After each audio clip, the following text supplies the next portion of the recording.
Fitnah ad-duhaima, seperti malam yang gelap gulita, kata Rasulullah. Ya, saking apa? Saking buruknya kondisi. Sampai-sampai kata Rasulullah SAW, ya,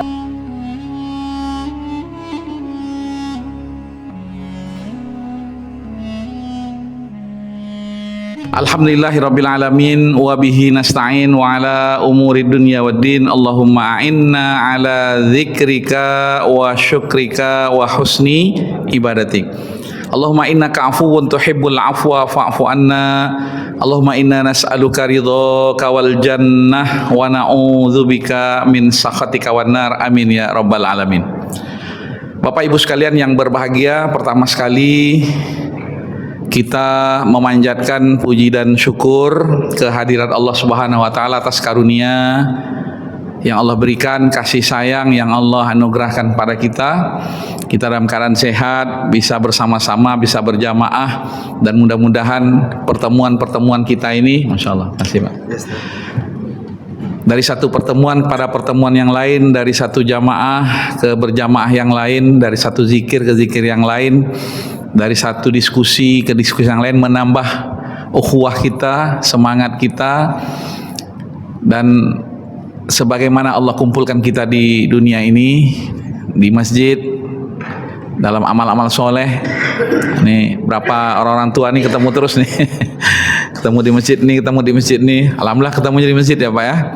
Nah, bagi saya suatu kebahagiaan ya, menengok wajah-wajah yang ceria, yang merindukan surga. Nah, mudah-mudahan nanti kita dipertemukan kembali di surganya Allah Subhanahu wa taala. Amin ya rabbal alamin.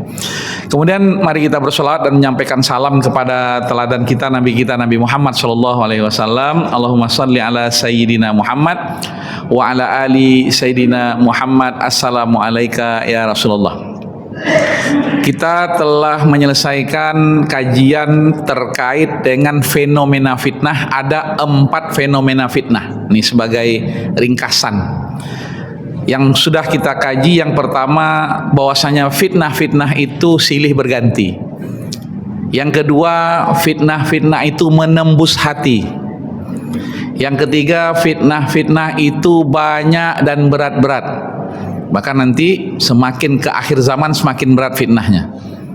Kemudian yang tidak kalah ya beratnya fitnah itu, fitnah mengikuti ya orang yang tak pantas untuk kita ikuti, kelompok yang tak pantas kita ikuti, dan ternyata kenyataannya kita terfitnah mengikuti mereka pelan-pelan, akhirnya ya mengikuti mereka kepada sesuatu yang sebenarnya mustahil untuk kita lakukan.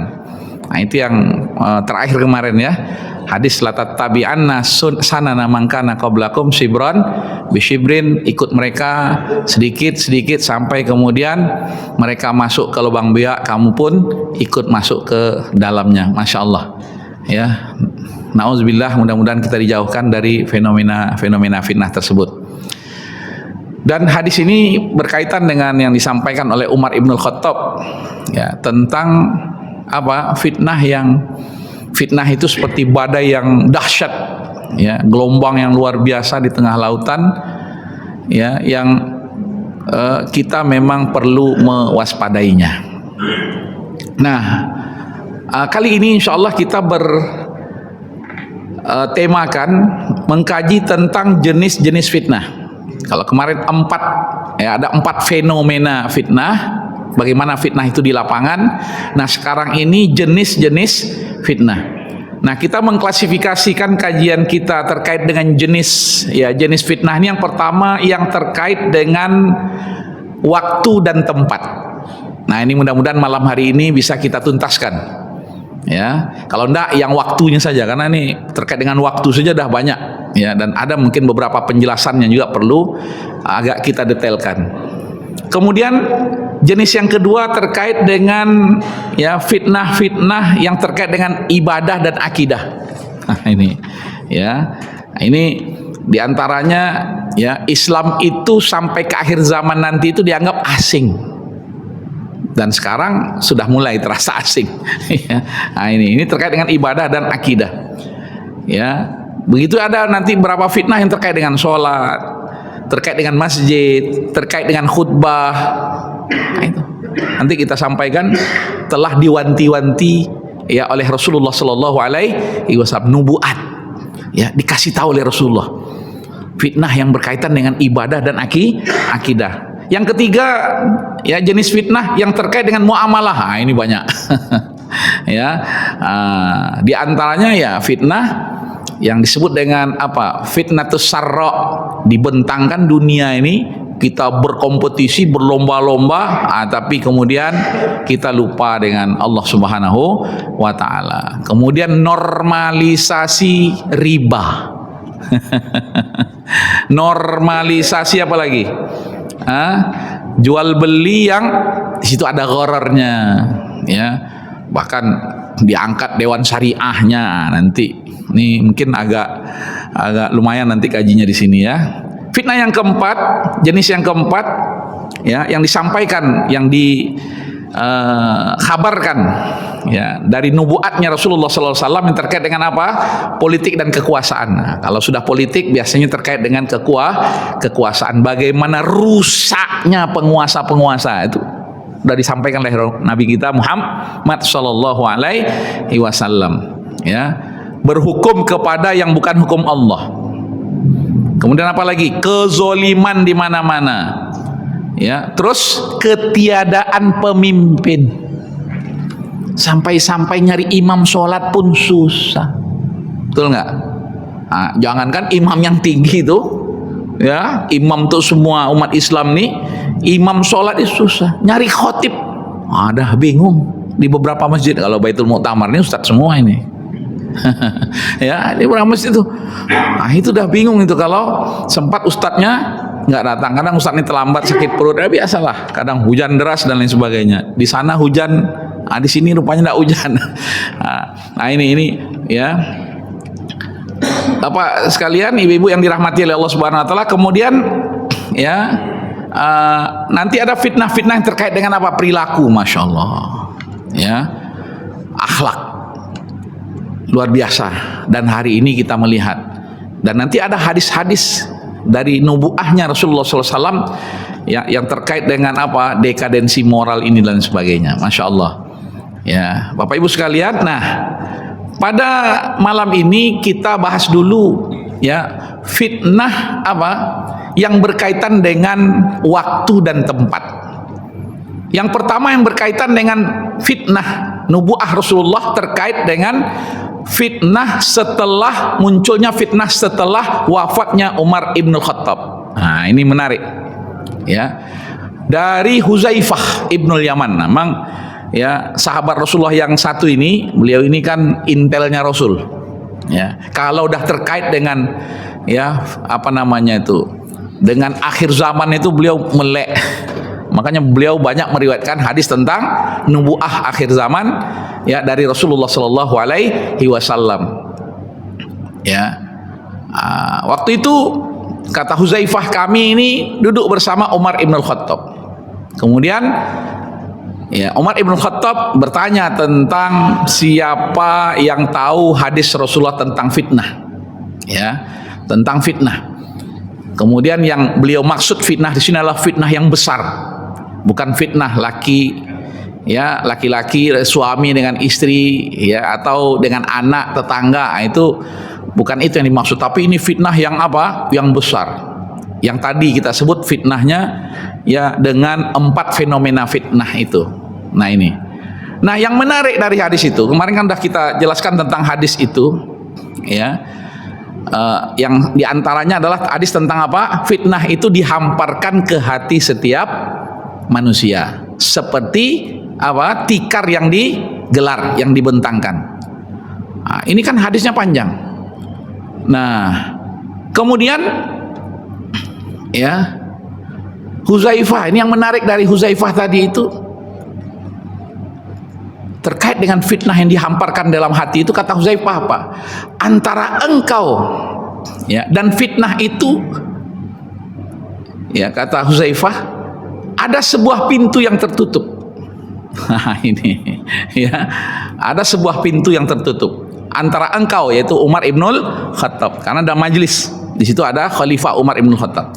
Antara engkau dengan fitnah itu ada sebuah pintu yang tertutup. Nih kita bacakan aja lah terjemahnya ya. Nanti ada hadis-hadis yang memang kita bacakan bahasa Arabnya. Kemudian Umar bertanya, apa pintu itu dibuka atau dihancurkan, kata Umar. Nah ini Masya Allah ya, basirohnya sahabat, dan sahabat ini juga dari isyarat dari Rasulullah Sallallahu Alaihi Wasallam ya. Kemudian Huzaifah menjawab, bahkan dihancurkan. Apa yang dimaksudkan pintu itu dihancurkan? Apa maksudnya pintu dan apa maksudnya pintu itu dihancurkan? Ya. Kemudian Sayyidina Umar berkata, kalau begitu ia tidak akan tertutup lagi. Karena apa? Karena dia tidak dibuka, tapi pintu itu dihancurkan. Ya, antara engkau dengan pintu itu tertutup.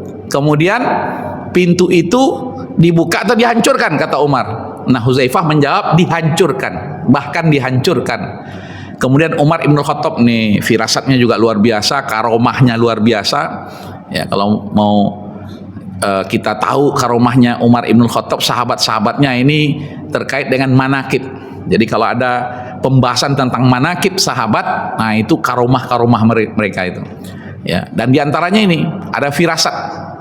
Ya, kemudian Umar berkata, kalau begitu ia tidak akan tertutup lagi. Kenapa dia nggak tertutup lagi? Karena dihancurkan. Kemudian Huzaifah berkata, pintu itu adalah Umar. Pintu itu adalah Umar, dan pintu itu dihancurkan. Maksudnya dihancurkan apa? Wafatnya Umar dan syahidnya Umar dibunuh. Masya Allah, Allahu Akbar. Ya, radhiyallahu anhum wa radu'an. Mereka sudah berlalu, dan mereka ya dari kelompok yang telah dijamin oleh Allah masuk surga. Radhiyallahu anhum wa radu'an. Ya, Allah ridho dengan mereka.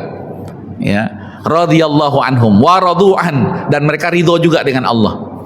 Jadi ada selesai kelompok Muhajirin dan kelompok Ansar. Ya, nah, kita ini masuk kelompok mana, Pak? Ya, kelompok Muhajirin udah lewat, kelompok Ansar udah lewat. Ya, nah sebenarnya mudah-mudahan kita masuk nanti kelompok yang ketiga. Di dalam surah Al-Hasyr itu Allah katakan ada kelompok yang ketiga, walladzina ja'u min ba'dihim yaquluna rabbana ighfir lana wa li ikhwanina alladzina sabaquna bil iman wa la taj'al fi qulubina ghillan lil ladzina amanu rabbana innaka raufur rahim. Apa tuh, Pak? Kelompok yang ketiga ini orang yang datang setelah sahabat berlalu, ya, Muhajirin berlalu, Ansor berlalu, datang setelah itu sampai hari ini dan sampai hari kiamat.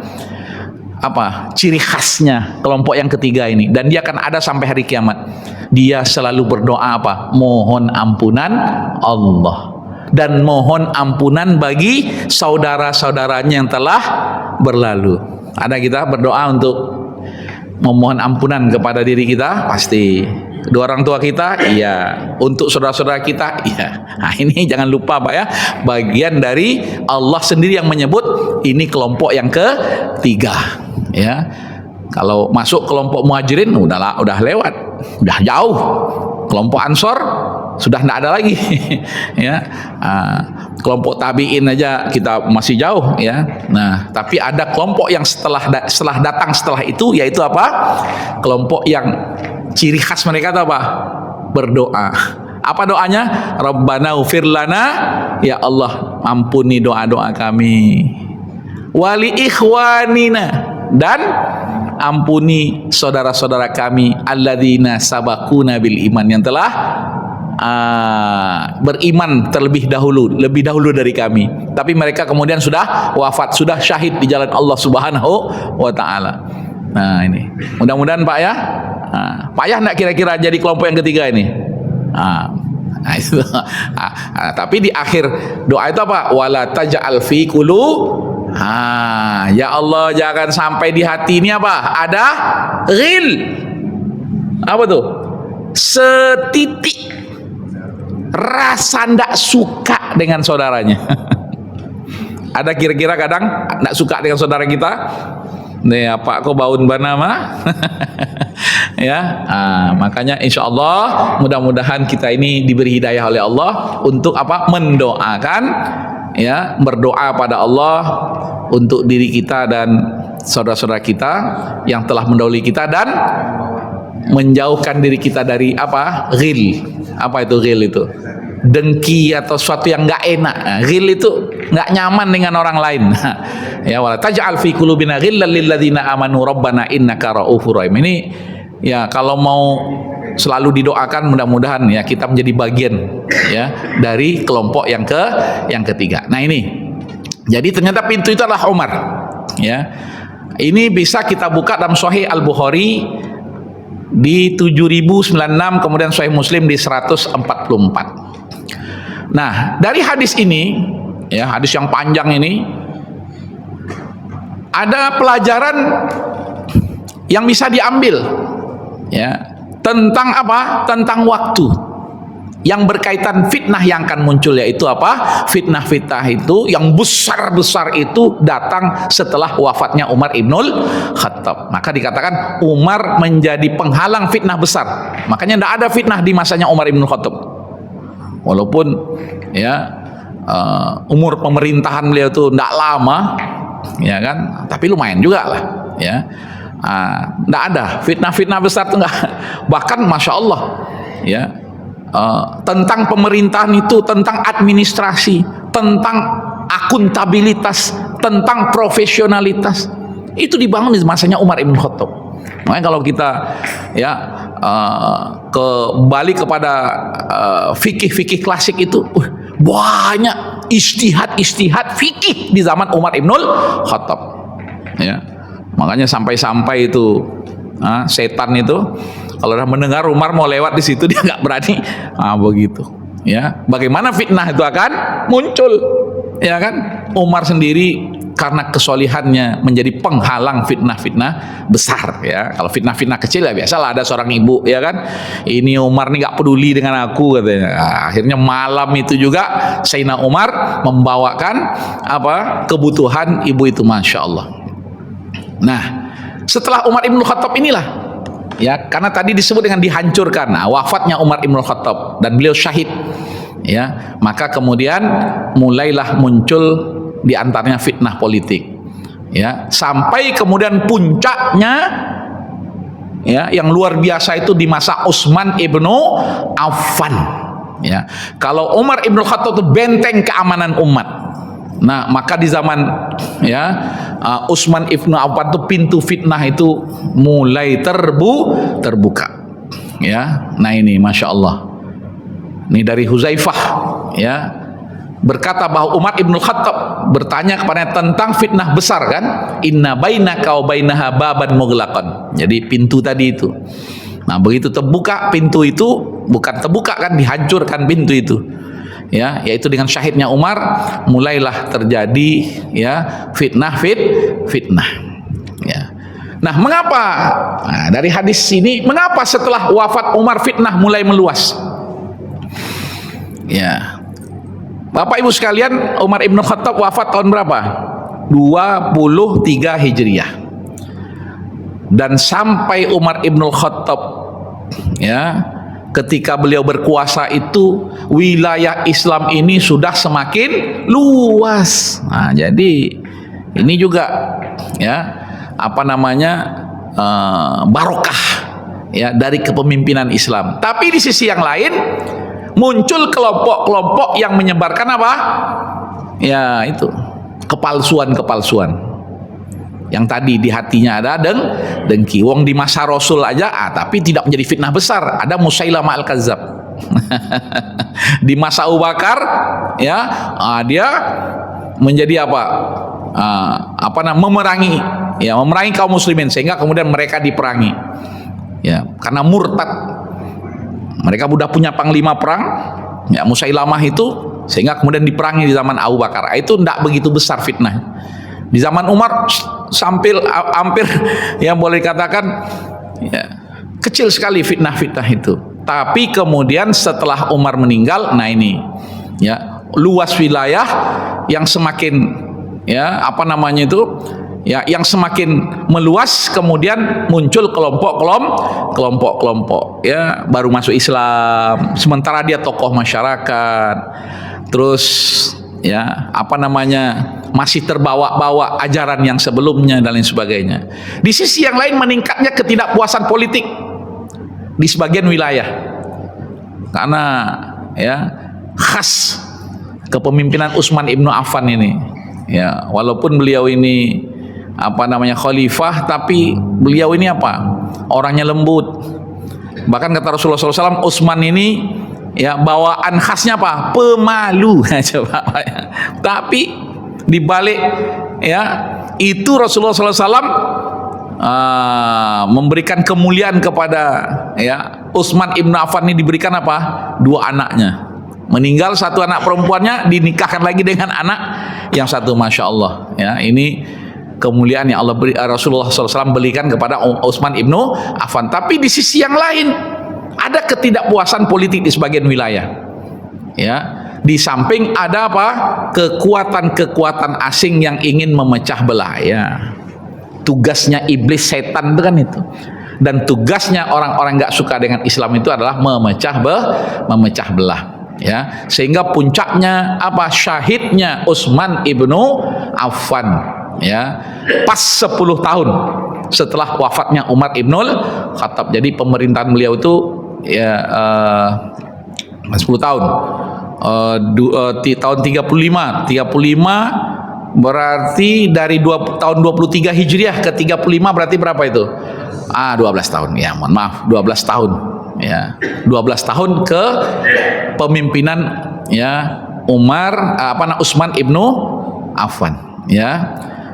Maka setelah itu masya Allah terjadilah beberapa peristiwa ya, di antara peristiwanya apa, perang Jamal ini tahun 36 ya, kemudian tahun 37 perang Siffin ya, antara Ali bin Abi Thalib dan Muawiyah bin Abi Sufyan dekat sungai Efrat ya. Kemudian ada tahkim yang disebut dengan arbitrase ya tahun 37. Kemudian tahun 37 ke tahun 38 Hijriah, ini dia muncul orang penghafal Al-Quran ya, yang ternyata Rasulullah juga sudah memberikan nubuatnya. Akan muncul kata Rasulullah orang-orang yang apa, yaqra'unal Quran, mereka selalu bersama Al-Quran, membaca Al-Quran, tapi Al-Quran yang mereka baca, yang mereka hafal itu tidak sampai, hanya sampai ke kerongkongan mereka, nggak sampai hati mereka. Itu udah sampaikan oleh Rasulullah ya. Makanya ketika Rasulullah memberitahu ciri-ciri nanti pemimpinnya, di antara ciri-cirinya itu kedua tangannya pontong kata Rasulullah, di tengah-tengahnya itu kayak puting perempuan. Nah begitu terjadi kejadian ya melawan Khawarij ini ya, kemudian Sayyidina Ali mengatakan ini yang dikabarkan oleh Rasulullah Shallallahu Alaihi Wasallam, sehingga ketika itu Sayyidina Ali ya apa namanya merasa apa ya apa namanya berbeda perasaannya ketika melawan Muawiyah bin Abi Sufyan. Nah, tapi ini besar fitnah Khawarij ini ya, bayangkan ketika itu di awal-awal Khawarij itu 6.000 penghafal Al-Quran, masya Allah. Terbayang enggak 6.000 itu Pak ya kan. Nah walaupun alhamdulillah lewat apa namanya inilah sahabat-sahabat ini ya, walaupun Sayyidina Ali ini dia khalifah ketika itu ya, tapi kemudian apa, negosiasi di antaranya, sudah yang mau balik ke Kufah kata Sayyidina Ali, kami tidak akan perangi ya, sampai ketika mereka memerangi ya kaum muslimin. Nah masih diberi juga kesempatan oleh Sayyidina Ali bagi yang kembali ya, maka tidak akan diperangi. Nah, kemudian sisanya itulah sekitar 2.000-2.500 dalam beberapa riwayat mengatakan itulah yang kemudian berperang, dan ya dengan izin Allah Subhanahu Wa Taala ya apa namanya mereka bisa ditumpas ya. Mereka ini dengan dalih apa, tiada hukum kecuali hukum Allah. Kan susah kita ya, dia hafal Quran, dia mengatakan tiada hukum kecuali hukum Allah, tapi malah mengkafirkan Sayyidina Ali dan sahabat-sahabat Rasulullah Sallallahu Alaihi Wasallam ya. Nah, ini pada tahun ke-38 Sayyidina Ali memerangi mereka kaum Khawarij ini di Nahrawan ya. tapi sebagian mereka kemudian kembali. Nah, jadi kita nih ada yang keluar, ya, yang keluar dari kepemimpinan Islam tapi nggak langsung diperangi, dikasih kesempatan, difahamkan kepada dia. Karena apa? Bagi seorang Muslim yang paham tentang Islam ini, nyawa manusia itu mahal, ya, dan tidak bisa dibunuh dengan semena-mena. Bahkan Al-Quran mengatakan apa? Barang siapa yang membunuh satu orang saja, maka sama saja dia dengan bunuh semua umat manusia. Makanya ini, ya, ajaran Islam ini luar biasa. Ya, sampai kemudian tahun 40, ya, wafatnya Ali bin Abi Thalib. Bapak Ibu sekalian yang dirahmati oleh Allah Subhanahu wa taala, maka dari, ya, hadis ini tentang Umar ini yang berkaitan dengan, ya, tadi ada pintu ada pintu sehingga nyaris tidak ada fitnah besar di zaman Umar itu. Karena apa? Kepemimpinan Umar yang adil, yang inilah menjadi apa? Benteng umat. Bapak Ibu, kita rindukan enggak kepemimpinan yang adil tuh? Dirindukan enggak? Doa, ya, kita harus optimis. Walaupun ini yang godang-godang kok enggak dapat dipercaya oleh Ustaz, tersistem. Kita optimis, anak-anak kita didik, ya, insya Allah mudah-mudahan anak-anak kita ini dia bisa terjauhkan dari fitnah, tapi ya dididik dengan akidah yang kuat, kepemimpinan yang kuat, akidahnya kuat, kepemimpinannya kuat. Kemudian, ya, pelajaran yang bisa kita ambil dari hadis ini, yang dari Umar ibn Khattab ini, ya, nih fitnah-fitnah besar itu, ya, berawal dari isu-isu yang, ya, nampaknya kecil, provokasi, ya, ketidaksukaan, kemudian mulai berita bohong, kalau sekarang namanya hoax, hasut menghasut, ya, sampai kemudian terbunuhnya Utsman ibnu Affan, ya. Dan di sisi yang lain Rasulullah telah memberikan nubuahnya, kabarnya, beritanya, ya, setelah pintu yang dihancurkan itu, ya, kemudian akan muncul fitnah yang besar. Kemudian Bapak Ibu sekalian yang dirahmati, ya, oleh Allah Subhanahu wa taala, juga terkait dengan zaman, ya. Jadi yang pertama ini munculnya fitnah setelah wafatnya Umar ibnul Khattab. Terus berentet kan, ya, sampai hari ini, ya. Kalau hari ini yang terbaru nih fitnah apa? Kalau yang mengguncang Indonesia ini fitnah 74 kg emas. Kecil ya Pak, ya Bu? Kecil, ya. Ibu punya berapa gram emas di rumah? 90 kg emas. Ya, emasnya namanya emas apa? Ya, emas Jawa. Yang jelas kalau emas Jawa kan. Kalau orang Minang ajo atau udah. Nah, inilah mahal ini kalau menikah ibu-ibu ini dengan anak-anak gadis kita dengan yang dari Jawa, berarti ini mahal karena emas. Itu salah satu fitnah yang mengguncang. Ya. Nah, ini. Nah, jadi setelah wafatnya Umar ibn Khattab, ya, terus sampailah ada di zamannya Ali itu juga, selain Khawarij ada apa? Syiah, tapi waktu itu namanya belum Syiah, namanya Rafidhah. Ya, Rafidhah. Ditolak keberadaan mereka, tapi itulah. Ya, kalau Khawarij itu keluar dari safnya Ali. Kalau Rafidhah ini, ya, dia ditolak. Seolah-olah dia ini apa? Kalau ndak relawan, dianggap relawan influencer, padahal, ya, mereka ini sesat menyesatkan. Tokohnya siapa? Tokohnya Abdullah ibnu Saba. Ya, Abdullah ibnu Saba ini seorang Yahudi, kemudian dia masuk Islam, ya, dan banyak riwayat mengatakan, ya, dia masuk Islamnya sebagai tameng untuk merusak Islam dari dalam. Sampai dia berani ketika berada di hadapan Sayyidina Ali bin Abi Thalib, waktu itu Sayyidina Ali sudah menjadi khalifah. Apa dia katakan? Wahai Ali, kalau ada petir itu suaramu. Kalau ada petir itu suaramu. Kalau ada kilat itu kilatanmu, dan engkau adalah titisan Allah. Masya Allah. Dan di dalam agama Yahudi itu ada, ya, yang disebut dengan kalimat apa? Al-hululi, yang disebut dengan aliran al-hululiyah. Ya, jadi ada titisan dari Allah ke manusia. Ya. Yang kemudian di dalam ajaran, ya di antaranya dalam ajaran kejawen itu ada namanya apa? Manunggaling Kaulo Gusti. Ya, yang sering dalam apa kita ini ya, terkait dengan Syekh Siti Jenar itu. Ya. Yang menyatu, manusia itu menyatu dengan Allah. Nauzubillahi min dzalika. Ini juga fitnah yang luar biasa. Terus banyak berbagai macam fitnah terjadi ya sampai hari ini. Setelah wafatnya Umar Ibnul Khattab. Ya Pak ya, Ibu sekalian. Nah, kemudian yang kedua terkait dengan jenis ya fitnah yang berkaitan dengan zaman ini apa? Yang berkaitan dengan Rasulullah SAW bersabda dari Anas radhiyallahu anhu. Rasulullah bersabda, la ya'ti alaikum zamanun illa walladhi ba'dahu syarrun minhu hatta talaqqau rabbakum.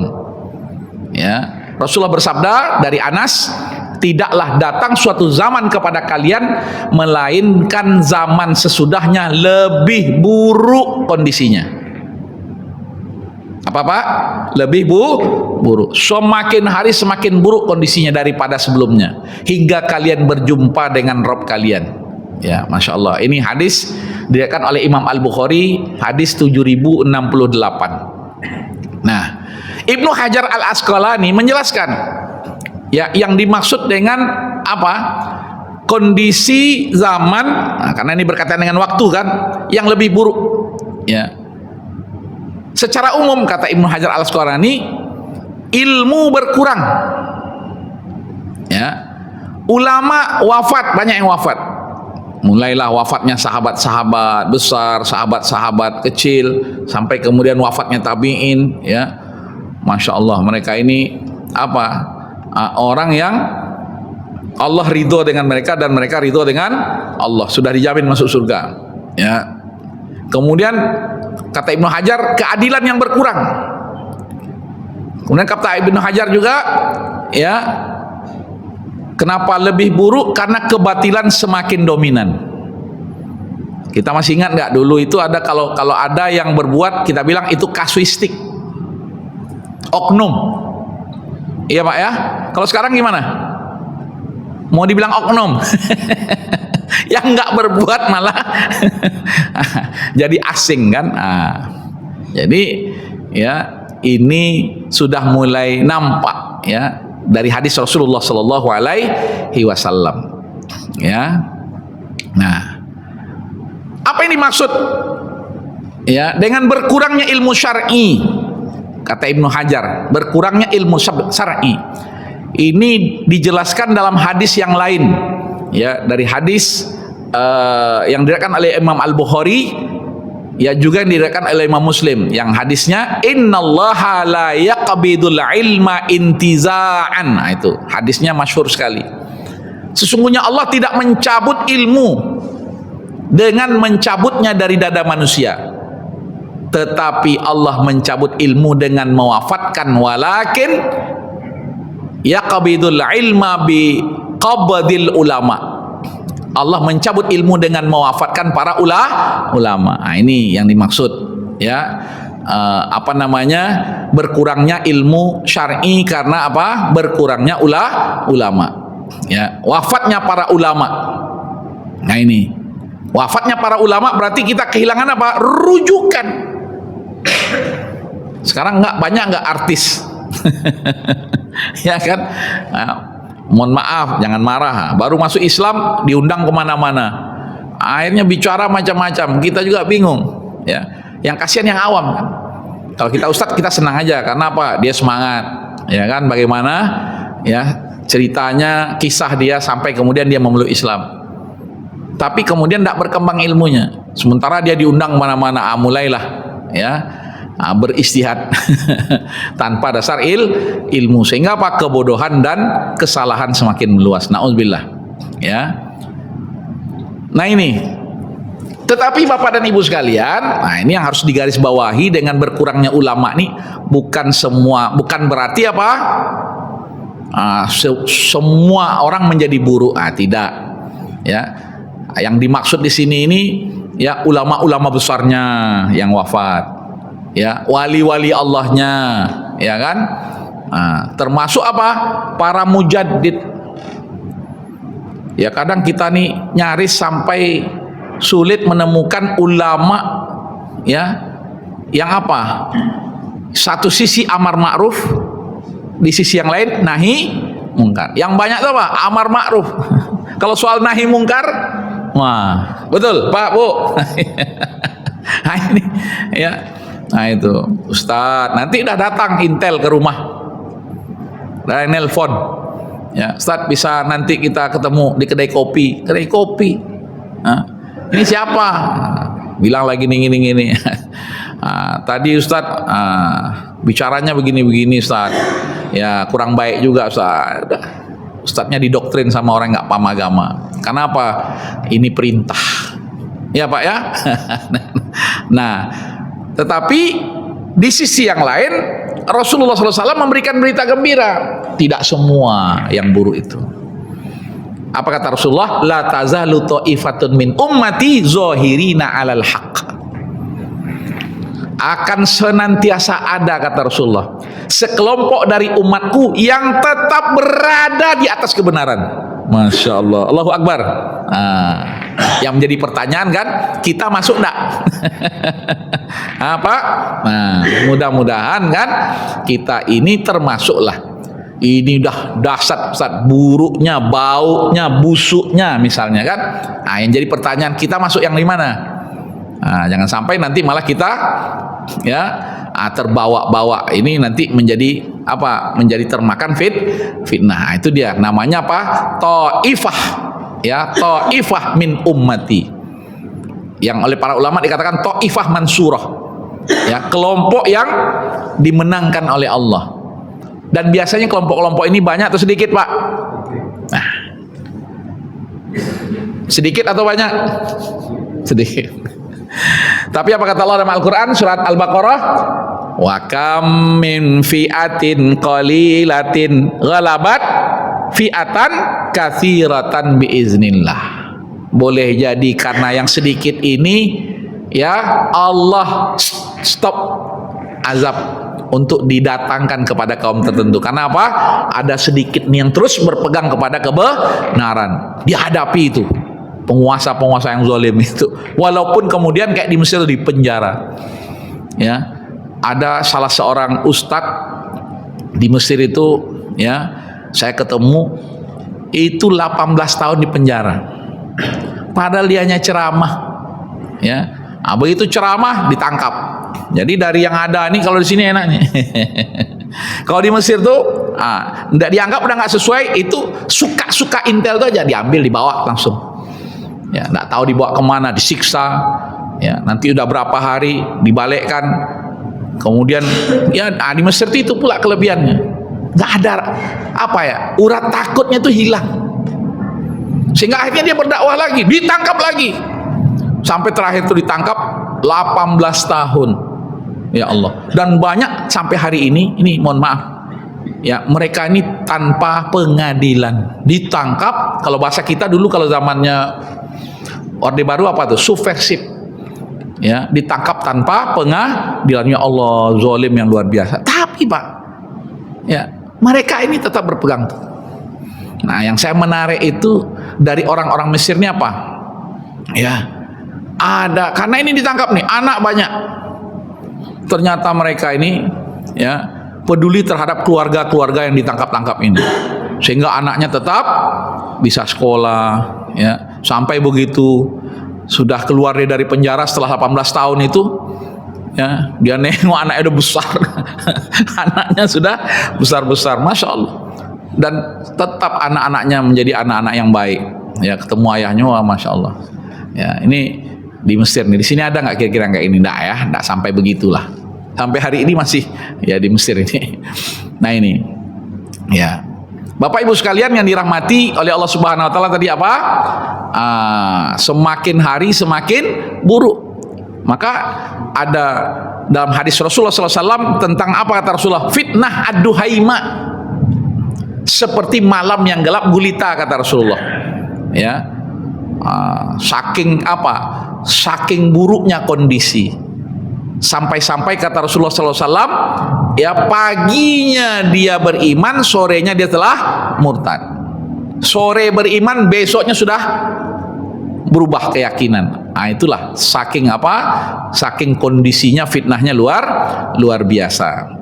Nah, yang ketiga yang terkait dengan waktu, ya kata Rasulullah SAW, waktu terasa lebih singkat. Nah, ini sering kita dengar ya. Apa? Rasulullah SAW bersabda, la taqumus sa'atu hatta yataqarabaz zaman fatakunas sanatu kasyahri wasyahru kal jumu'ah wal jumu'atu kal yaum wal yaum kas-sa'ah was sa'ah kahtirakis safah. Ya, Masya Allah. Ya, apa kata Rasulullah? Tidak akan terjadi kiamat sampai waktu terasa lebih singkat. Setahun terasa seperti sebulan. Sebulan terasa seperti sepekan Jum'ah. Ya, sepekan berarti seperti sehari. Sehari seperti as-sa'ah. Ya, as-sa'ah itu bisa dikatakan 1 jam atau dikatakan sebentar. Ya. Terus sejam seperti nyala pelepah kurma. Nah, ini. Ya, saking apa? Singkatnya waktu. Terasa nggak, Pak? Perasaan aja kali. Nggak, ini nubuahnya Rasulullah Shallallahu Alaihi Wasallam. Ya, ini dari Abi Hurairah. Ini bisa kita temukan dalam Musnad Imam Ahmad dan Sunan At-Tirmizi. Ya. Nah, apa yang dimaksud dengan apa tadi? Waktu. Ya, waktu yang apa namanya? Kok singkat? Kok sedikit waktu ini? Nah, di antaranya para ulama menjelaskan, ya maksudnya itu berkahnya dicabut. Jadi waktu itu, ya kalau menurut pendapat ini seperti biasa, tapi terasa singkat. Kenapa? Berkahnya dicabut. Dan mohon maaf, Pak, ini nggak tahu lah, ini apa saya lah, ya. Nah, kadang kondisi-kondisi kita itu, cobalah dalam kondisi tertentu masa rasanya nyaman, enak, ya. Nah, itu. Tapi dalam kondisi tertentu tuh kayaknya waktu itu wah. Nah, entahlah kalau Bapak dan Ibu juga merasakan. Nah, ini boleh jadi apa? Hari ini ya Allah kasih berkah yang banyak karena ketaatan kita luar biasa. Besok mungkin ya karena kita mungkin ada kesel-keselnya, kecewa-kecewanya, terasa waktu itu seperti mencekik kita dan sebagainya. Nah, ini ya. Nah, Imam An-Nawawi, Ibnu Hajar dan banyak ulama-ulama ya mengartikan waktu yang semakin singkat ini apa? Adanya ini sarana transportasi, adanya sarana komunikasi yang semakin cepat. Nah, ini luar biasa ini. Imam Nawawi yang udah dulu itu ngomongnya begitu. Ya, begitu juga ulama-ulama kontemporer, ya. Karena apa? Karena teknologi yang semakin canggih hari ini, ya, sehingga kemudian terasa waktu itu lebih singkat. Mana yang betul? Ya, ini ijtihad para ulama. Yang jelas, ya bisa kalau keberkahan waktu itu dicabut, dan ini pendapat mayoritas dari para ulama. Kata Imam An-Nawawi, qillatul barakah fiz zaman. Ya, jadi apa itu? Berkurangnya keberkahan waktu. Nah, ini banyak pekerjaan, hasil sedikit. Waktu terasa cepat berlalu. Ya, kadang kita merasa kok ya hari-hari ini manfaatnya kurang, ya, dan lain sebagainya. Ini Ibnu Hajar juga mengatakan wal muradu qillatul barakah fi zaman, sama. Ya, Ibnu Hajar mengatakan itu. Ya, di samping tadi karena ada apa? Sarana transportasi yang memudahkan atau alat komunikasi yang mempercepat, ya, dan lain sebagainya. Nah, ini Bapak sekalian yang dirahmati oleh Allah Subhanahu wa taala, di samping ada pendapat yang mengatakan apa? Pendeknya waktu secara hakiki menjelang kiamat. Artinya kita ini ya sudah sangat-sangat dekat sekali kepada hari kiamat. Yakin Bapak, Ibu? Itu yang penting kan. Ya, di samping memang tetap Ibnu Hajar Al-Asqalani menjelaskan, ya, pendapat yang dipilih itu adalah apa? Barokah dari waktu itu yang berkurang atau bahkan nauzubillah dicabut oleh Allah Subhanahu wa taala. Ini yang terkait dengan waktu, dan insya Allah pada pertemuan yang berikutnya kita bicara tentang nubuat Rasulullah tentang fitnah yang berkaitan dengan tempat. Ini agak menarik lagi nih, ya, berkaitan dengan tempat. Habis ya, waktu udah masuk. Ya, lebih kurang saya mohon dimaafkan. Wassalamualaikum warahmatullahi wabarakatuh.